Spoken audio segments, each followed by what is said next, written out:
Hello दोस्तों, मैं सिराज माही। आप देख रहे हैं जी सलाम का डिजिटल प्लेटफॉर्म। देश के कोचिंग हब राजस्थान के कोटा में हर साल हजारों बच्चे डॉक्टर, इंजीनियर बनने के लिए जाते हैं। इनमें से कुछ ही कामयाब हो पाते हैं, बाकी बच्चों के हाथ मायूसी आती है। कई बार ये मायूसी इतनी ज्यादा होती है कि बच्चे अपनी जिंदगी ही खत्म कर डालते हैं। पिछले साल हजारों की तादाद में बच्चे मेडिसिन या इंजीनियरिंग में करियर बनाने के लिए कोटा गए, लेकिन इनमें से एक या दो नहीं बल्कि 13,089 बच्चों ने आत्महत्या कर ली। एक रिपोर्ट में खुलासा हुआ है कि इन बच्चों ने फेल होने की डर की वजह से मौत को अपने गले लगा लिया। राष्ट्रीय अपराध रिकॉर्ड ब्यूरो की तरफ से खुदकुशी पर जारी डेटा से पता चला है कि हाल ही में स्टूडेंट्स की खुदकुशी के मामलों में इजाफा हुआ है। पिछले साल 13,089 बच्चों ने खुदकुशी की। ये इससे पिछले साल 2020 के आंकड़ों से लगभग 4.5% ज्यादा है।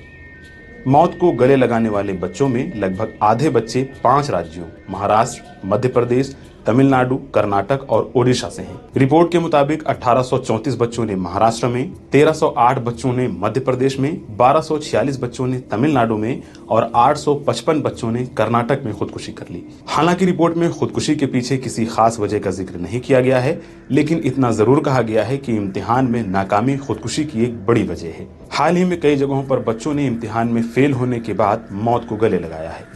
8 सितंबर को ग्रेटर नोएडा के सेक्टर 151 में 22 साल की मेडिसिन की पढ़ाई करने वाली छात्रा ने एक टावर से कूदकर अपनी जान दे दी। लड़की राष्ट्रीय पात्रता प्रवेश परीक्षा यानी नीट नहीं पास कर पाई थी। चेन्नई की एक 19 साल की लड़की ने कथित तौर पर तमिलनाडु के अम्बत्तूर में नीट इम्तिहान में फेल होने के बाद खुदकुशी कर ली। वहीं 30 जून को नीट में फेल होने के डर से एक मेडिकल उम्मीदवार ने आत्महत्या कर ली। पढ़ाई के डर से बच्चों के खुदकुशी करने के मामले डराने वाले हैं। इस पर लोगों को सोचने की जरूरत है। इसी तरह की खबरों के लिए बने रहिए जी मीडिया के डिजिटल प्लेटफॉर्म से।